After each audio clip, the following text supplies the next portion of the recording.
We're talking today with Dave Kirvan of Grand Rapids, Michigan. And the interviewer is James Smither of the Grand Valley State University Veterans History Project. Okay, Dave, we'll begin at the beginning. And what year were you born and where were you born? I was born in Allegan, Michigan, March 9th, 1947. All right. Now, did you actually live there? Was that just the hospital or where you got born? That's the hospital I was born in. I actually grew up in Plainwell, Michigan. Okay. And what was your family doing for a living when you were a kid? Well, my dad was worked at a paper mill. He was like a foreman of the finishing room. And he died quite young, 1956, so I was only 8 years old. So. Okay. My mom was a widow with 4 kids at age 39, and somehow we all made it through. So. Okay. Did she have a job or just help from the family, or? She had a 2-year-old. She pretty much stayed home and had Social Security and a little rental income because we lived in a duplex. She rented the other half of the house. All right. Okay. And did you finish high school? Yes. And when did you graduate? 1965. And what did you do after high school? I went to Western Michigan University until I got drafted as a senior. I was a senior in college. I dropped one class. They turned me in and ended up going in the Army. I did finish when I got back out, got a degree. So. Okay, all right. So when do you get drafted? In June of 1969. Okay, and so once you get the draft notice, now what happens? Well, initially I went to Detroit for physical in April, and they sent me home. Mm-hmm. Then they sent me another notice to go back in June, and I was in then. So. Right. Now, when they did the physical, how serious a physical was it? It was, the only thing I remember that I had a hard time with the hearing test. I had to take it 3 times to pass it, and I was trying to pass it. Okay. All right. Did you notice anybody trying to get out of it? Oh, there were a lot of people. I had a friend from high school that was limping around like Chester Good from Gunsmoke. And I said, Don, I didn't know you limped. He said, well, you knew this leg was shorter than the other. I said, he was a middle linebacker on our football team, but that got him out of the draft. All right. Okay, so that you did see some of that kind of stuff going on around you and so forth. I don't know. What was your own response to getting drafted? Well, I just kind of thought, I'm in, just. Had you been paying much attention to Vietnam and so forth while you were in school? Not a lot. I mean, there were some demonstrations on campus, but I was actually working full-time and trying to go to school, and I didn't have a lot of extra time. Yeah. So. Okay. All right. And so when do you go off for basic training? Was that in June or later? That was June 25th. Went to Fort Knox for basic. Okay.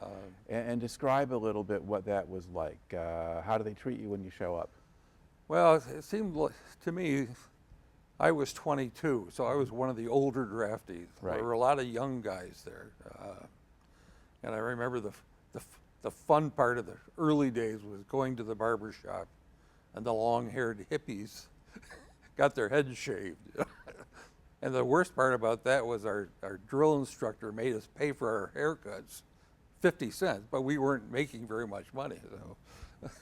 Okay. And you had to keep having haircuts regularly. Oh, to yeah, keep the hair short. once a week. Mm-hmm. They said, well, it's hot and dusty, you want to keep short hair, so. And I had a real good drill instructor. Most of the drill instructors were quite foul-mouthed, as I remember. We had a young guy who was really professional.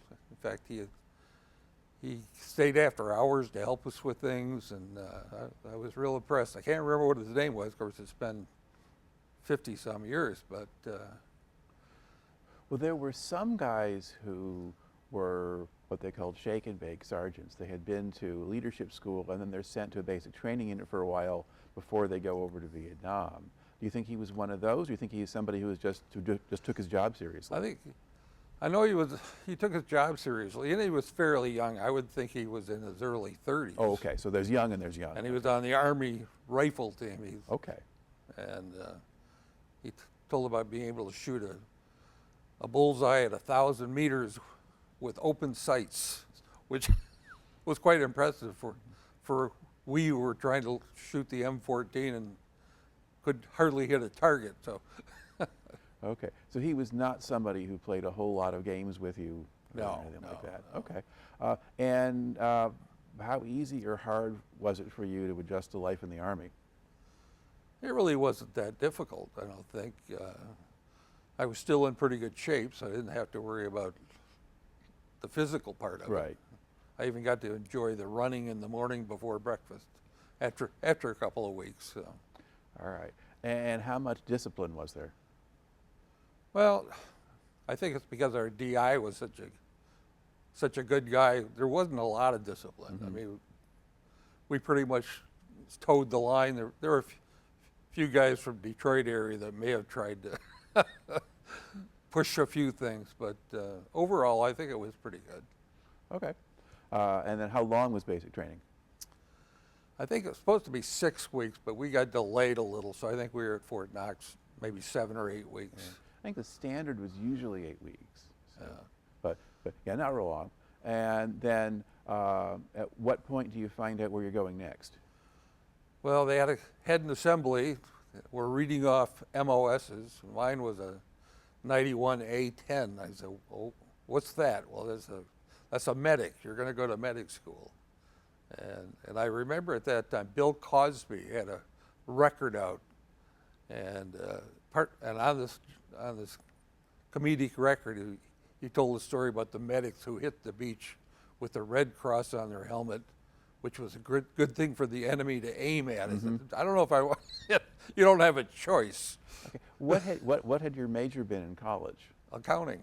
Okay, yeah. So that wasn't something that was automatically setting you up to become a medic. No. But you may have tested fairly well or something, so you get pulled out, because a lot of guys at that point were just going to go straight into the infantry. Yeah. All right. So you're a medic. Okay. So where do they send you then for that training? That's Fort Sam Houston, San Antonio. Okay. And what was that training like?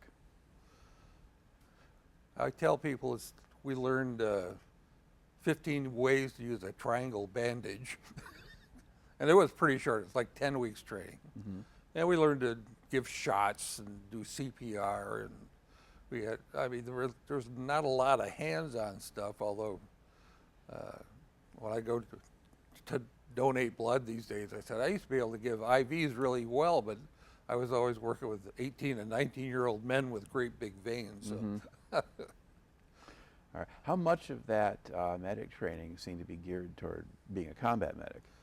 I think most of it, because it was, they stop the bleeding, get them to the hospital. I guess today in the Middle East, it's a lot better than it was in Vietnam. I worked most of the time in a battalion aid station, which was, for the most part, routine medical care. So, yeah, but yeah. I mean, on the whole, I mean, usually people wounded in Vietnam, if you got them safely out of the field, most of them did survive. So it worked pretty well. But yeah, it can be better now. Okay, so you're doing all that, and now are you assuming pretty much all along that you're going to wind up in Vietnam? no, in fact, the weeks before I graduated from AIT, everybody was getting orders for Europe. The week I graduated, 495 out of 500 got orders for Nam. So it was all in the timing. So we pretty much all went over. So. Okay. So now, did you have any other duty station in the States before going to Vietnam? No. Okay. All right. Did they give you a few weeks off before you go over? I had 12 days off. Okay. And so I went over just, shortly before Christmas. And one of the highlights of being there, I did see Bob Hope on Christmas Day, 1969, at Camp Eagle, which was pretty exciting. But okay. Let's back up a little bit now. So you get your 12 days home, and so you went home for that break? Yes. Okay. And then how do they get you to Vietnam? You had to get yourself to California. And I didn't have any money, but a friend of my brother's gave me enough money for the airplane ticket, and we got out there. So. Okay. And did you go to San Francisco or somewhere else? Oakland. Oakland, yeah. All right. And how long did you stay in Oakland before you flew out? I think I was there maybe 4 or 5 days. I know they asked if anybody had not had M16 training, and I hadn't, so they gave me a couple of hours of M16 training. But pretty much, we sat around till we could get on the plane and go. All right. And then when they fly you out, remember what route you took? Yeah, we went from California to Alaska for, I think, refueling. We were there 40 minutes. Yeah. From there, we went to Japan, and then down to Benoit in Okay. Vietnam. So All right. What's your first impression of Vietnam when you get there? hot, dusty, dirty. Okay. And then when you get off the plane, what do they do with you? I really can't. I'm sure they put us in formation and said, go through processing. And I remember I went through processing, and they said, you're assigned to the 101st Airborne. And I said, yeah, but I'm not airborne. He said, don't worry, you won't jump over here. So, and they said, I went up to Phu Bai. That was where my station was. Okay. And then how did they get you there? That was a plane. Okay. Because it was up in I-Corps. So it was a military aircraft then Yes. that took you up there? Yeah. All right, yeah, because Phu Bai is outside of Hue, up in the northern part Right, of right. South Vietnam. Okay. And then when you land at Phu Bai, now what happens? Well, I think I went through the commander's office, and they showed me where the battalion aid station was. And I met my sergeant over there, and that was about it. Okay. Did you get any kind of orientation training for Vietnam, or did you just go to work? Pretty much went to work. Okay. Yeah. The combat soldiers got put through several days of pretend patrolling and things like that. But I think when I went to Camp Eagle which is also up by Phu Bai. Yeah. And I had one night where they put me on interior guard duty. Mhm. So they gave me an M16, but didn't give me any bullets. Yeah. I suppose and I remember it was really raining, and I remember the old story about you could see a lit cigarette for a mile. So I was smoking inside my poncho, and I thought, this is kind of silly. They sent me out here with a gun with no ammo, All right. but Okay. So what specific unit did they assign you to? it was the 159th Aviation Battalion. Okay. And what did they do, or what did they have? They had all the Chinook helicopters in I-Corps. Oh, And the Chinooks are the big cargo helicopters. right. All right. And now, so once you're there, what are you doing day to day? Generally, we'd have sick call in the morning, because this is a battalion aid station, and the people in the units that were sick for whatever reason would come in. And at one point, I was screening sick call. For a while, I was running the pharmacy, and and also did some lab tests. These are things that we kind of learned on the job. But and the lab tests mostly related to soldiers who had met some Vietnamese women and ended up with a little problem. So, yeah. All right. I mean, if any of the men who were flying on the helicopters got wounded or something like that, did you deal with that, or did they go to other aid stations, or? Well, right across the airstrip, we were next to an airstrip. The other side of the airstrip was 85th Evac Hospital. Okay. So anybody with traumatic injuries would end up going to that hospital. So, and our stuff was mostly routine medical care. Occasionally we'd have, my doctor taught me how to suture, so I'd occasionally have to sew somebody up. Small lacerations, nothing dramatic. But Yeah, or just sort of stuff from accidents or yeah, right. or that sort of stuff. Okay. What kind of quarters did you live in? We took over, after a couple of months there, we took over a former Marine battalion aid station. And actually it was pretty nice. It even had air conditioning. We got air conditioning in one of the wards, but we all took advantage of it. We had our own, like a hospital ward. But one of our sergeants went down to Da Nang and talked to some lifers down there, and somehow all of a sudden we had air conditioning.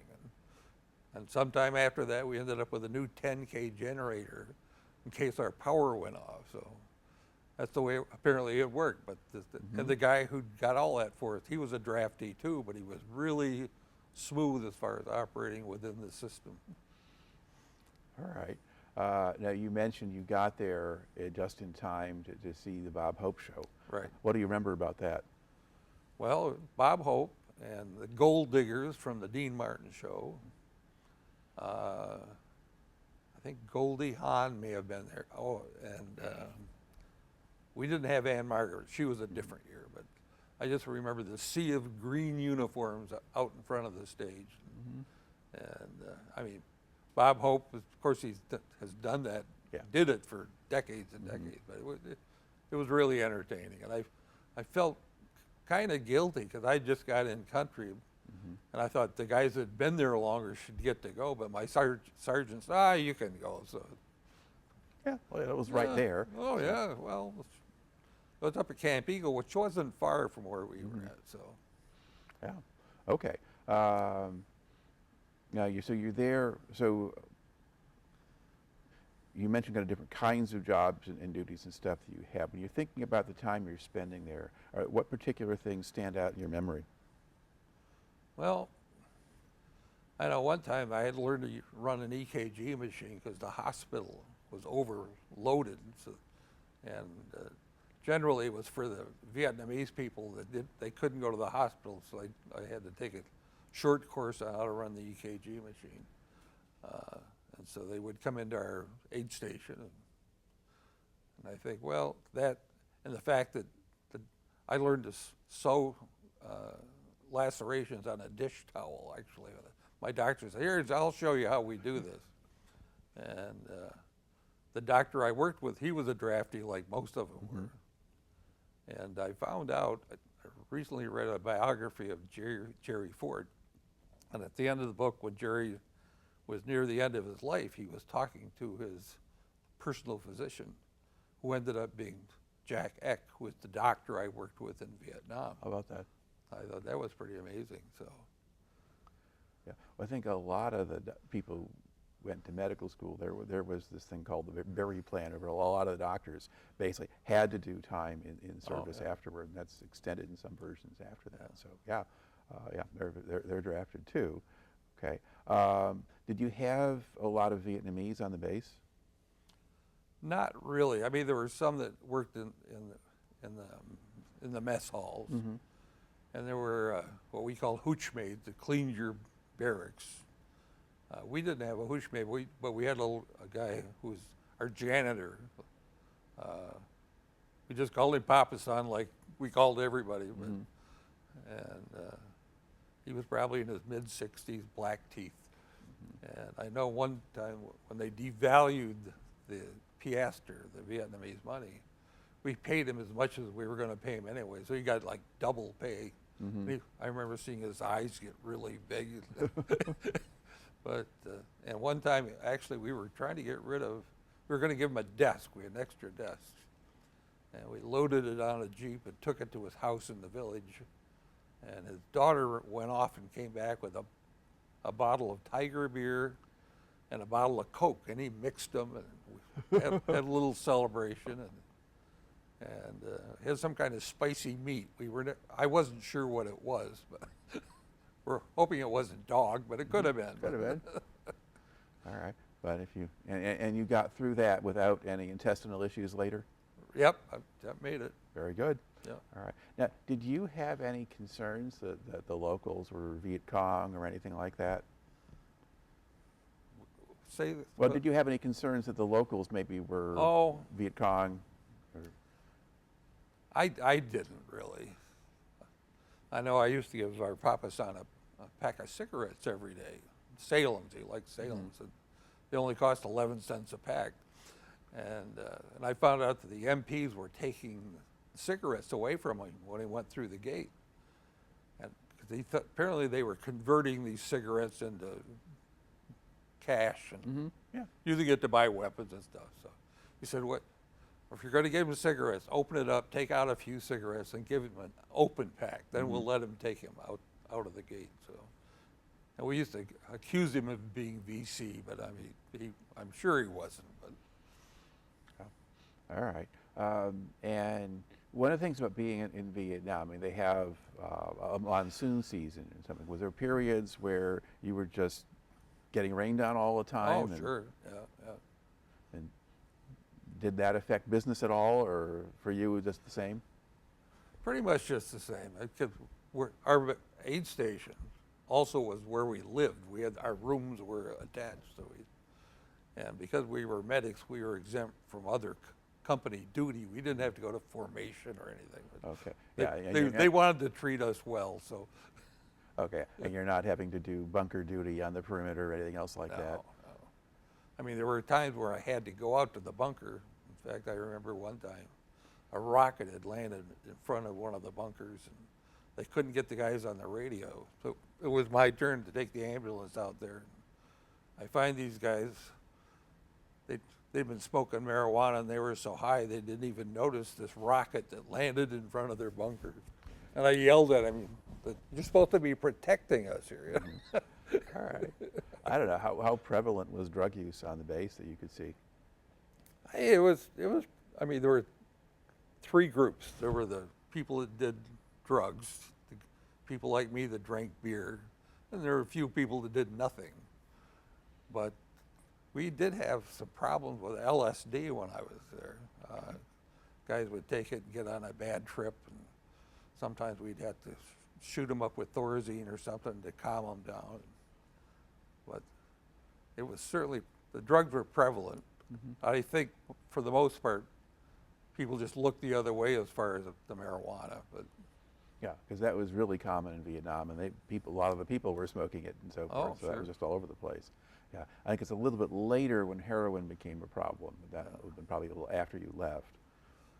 well, I remember one time though, I was going to a PX, which is not near us, and I picked up this soldier that was walking down Highway 1, and he said, I'm trying to get some horse, which I didn't realize.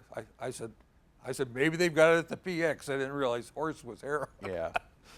And he finally had me stopped by this little group of Vietnamese people. He jumped out.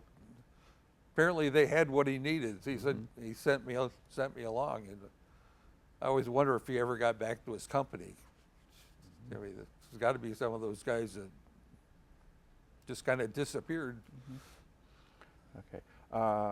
What do you think that, I guess the unit that you're serving with, about how many people were in it? Not the battalion as a whole, but your company or the guys that you work with. Well, we had our aid station. We had a doctor and I think 6 medics,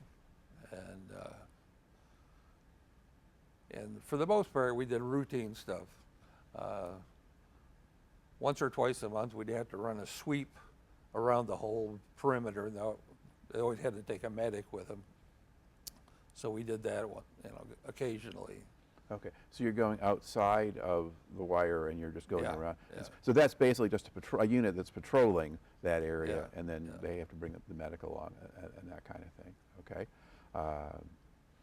And did the base that you were, I mean, were you ever get hit with mortars or rocket? Well, you said there was a rocket at least once. Oh, How much of that did you have? not a lot. I know one time we were having a entertainment, a show, a band probably from Thailand.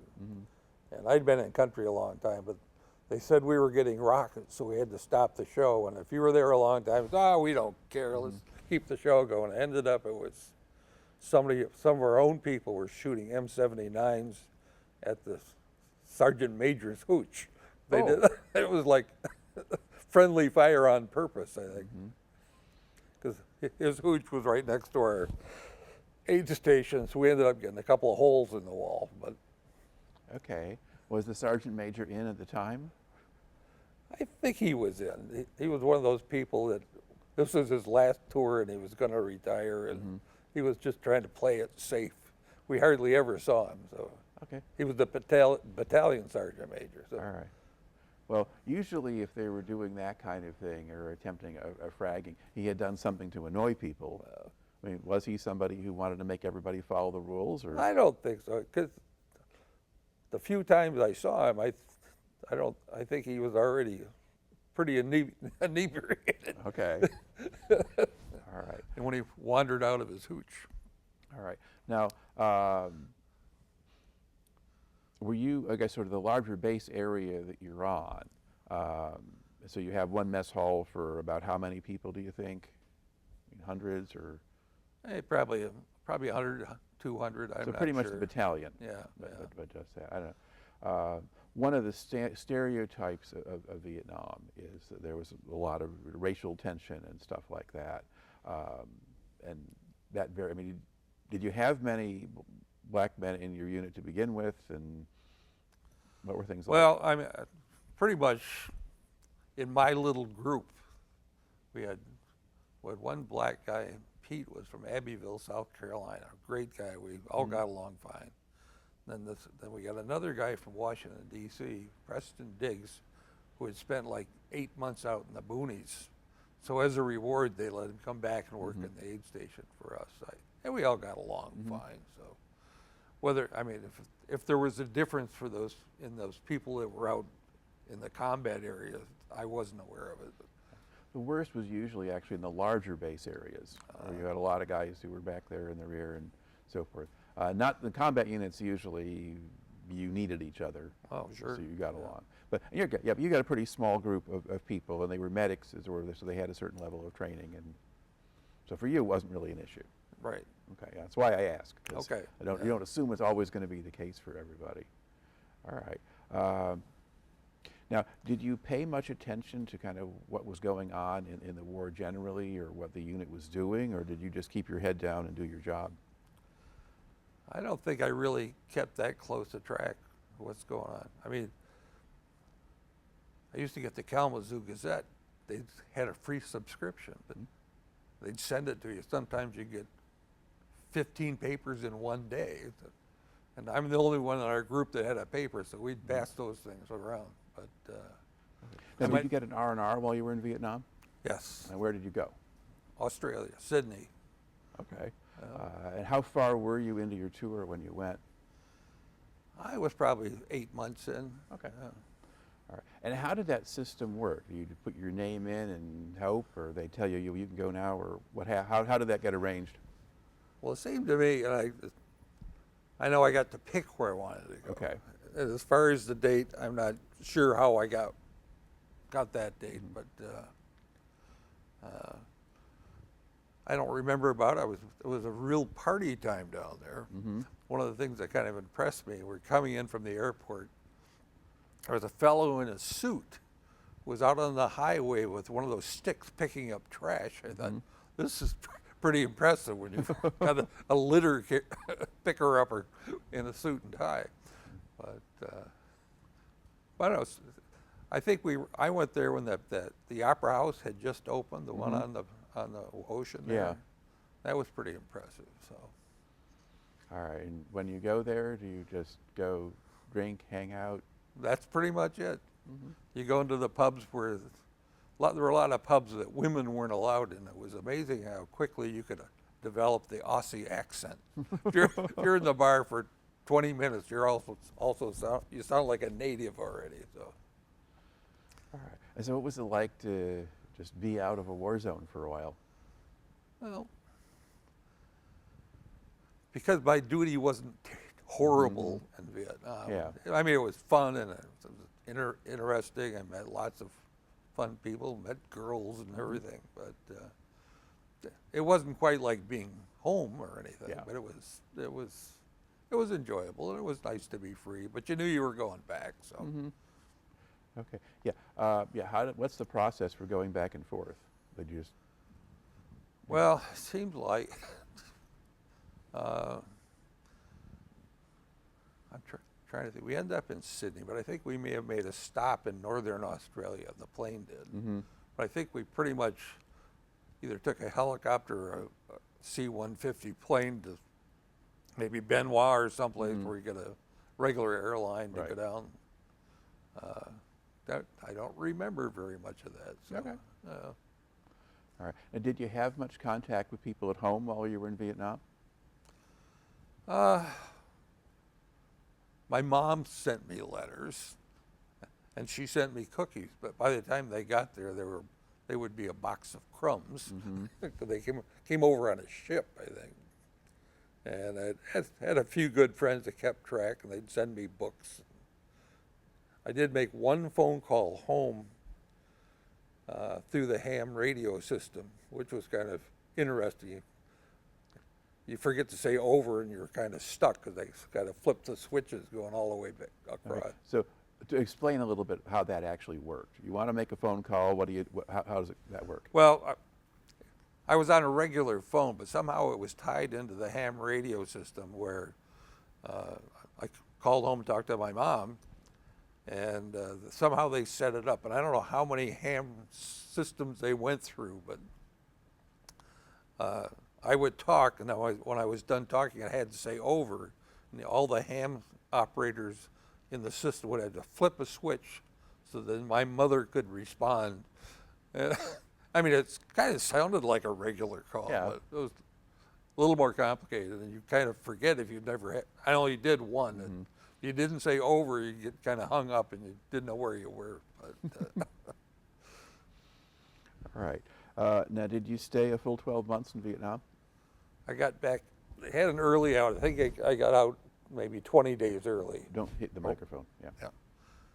Yeah. 20 days early, sometime in November of '70. Okay.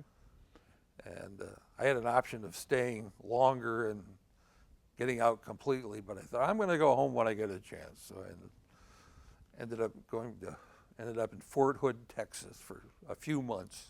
All right. And what were you doing there? Pretty much nothing. We were doing inventories on like field hospitals that would come in a big box. We'd have to go through and count how much, the hemostats and all the equipment, and then put it back in.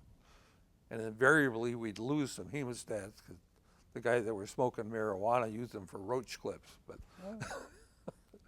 But and the only other thing productive, we had to go out and drive the deuce-and-a-half trucks because they had to be driven every once in a while to keep them, I guess, running properly. So, but I was there 4 months and really didn't do a whole lot except wait around to get out. And I got out a little early because I could go back to school in April. So instead of waiting till near July 1st, I got out in April. Okay.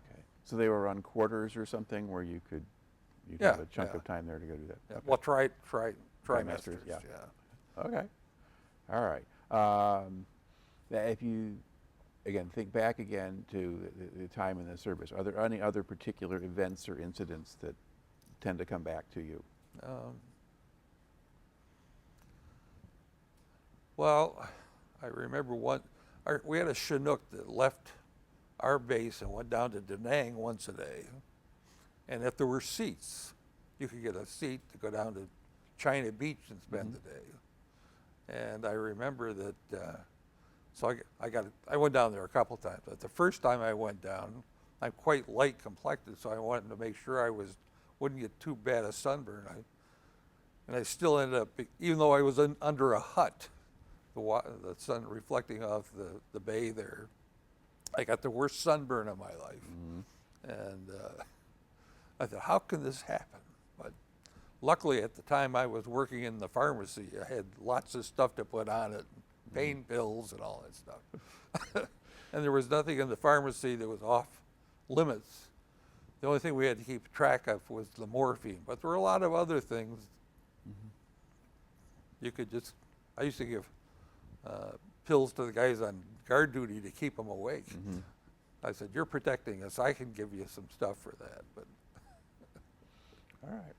Okay. So you get out and you go back to school. And what do you do after that?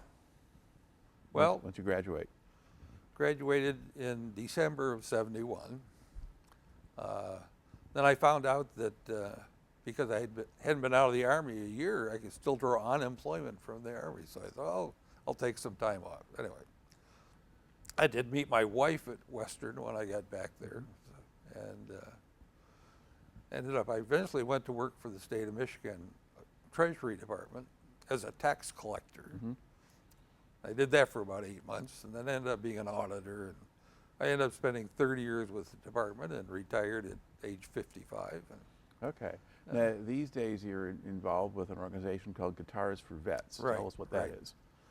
Well, Guitars for Vets is actually a national organization based in Wisconsin, and it was set up based on there was a guitar tutor or teacher in Wisconsin that was working with a Vietnam vet who had PTSD, and the music, playing the guitar, helped him cope with his life, and because that worked out so well, they formed a nonprofit, and it's grown. It's probably maybe 15 years old now, and there's maybe 130 different locations around the country. We've had one here in Grand Rapids. Well, I think I've been the coordinator for almost 10 years, so probably 13 or 14 years. And what we do is that any veteran that wants to learn to play, and we don't ask a lot of questions. Or, do you have PTSD? Or you have some kind of trauma? We don't ask those questions. But if you want to learn, we'll teach you.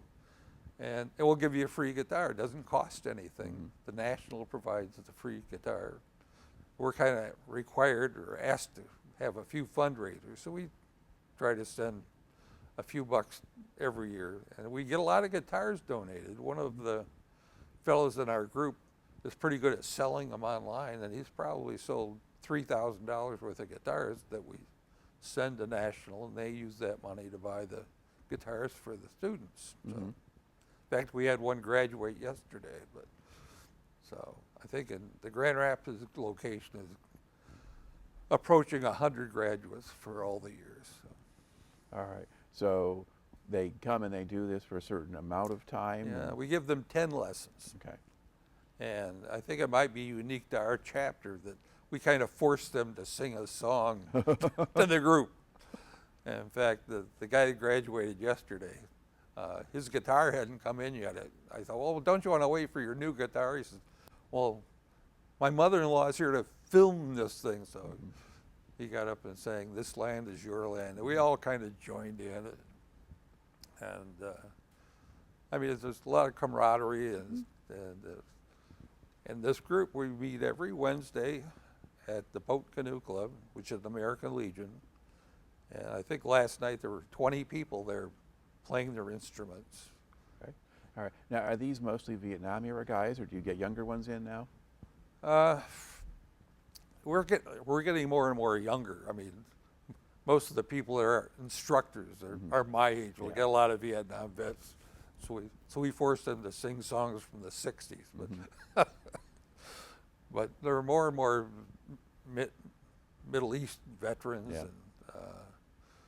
and we've had some World War II veterans. Well, they're pretty much gone now. Yeah. But early on, we have a fellow that actually wrote a book about his Marine experiences in World War II, and he was on Iwo Jima when they put up the flag. And we always we have a special song we dedicate to him when we sing it. Okay. Now, when you look back at the time that you spent in the service, how do you think that affected you, or what did you learn from it? You know, the thing that kind of bothered me the most, I think, was that I was 2 years behind everybody else, which really didn't mean anything, but it seemed like a lot when you're 22 years old. Yeah.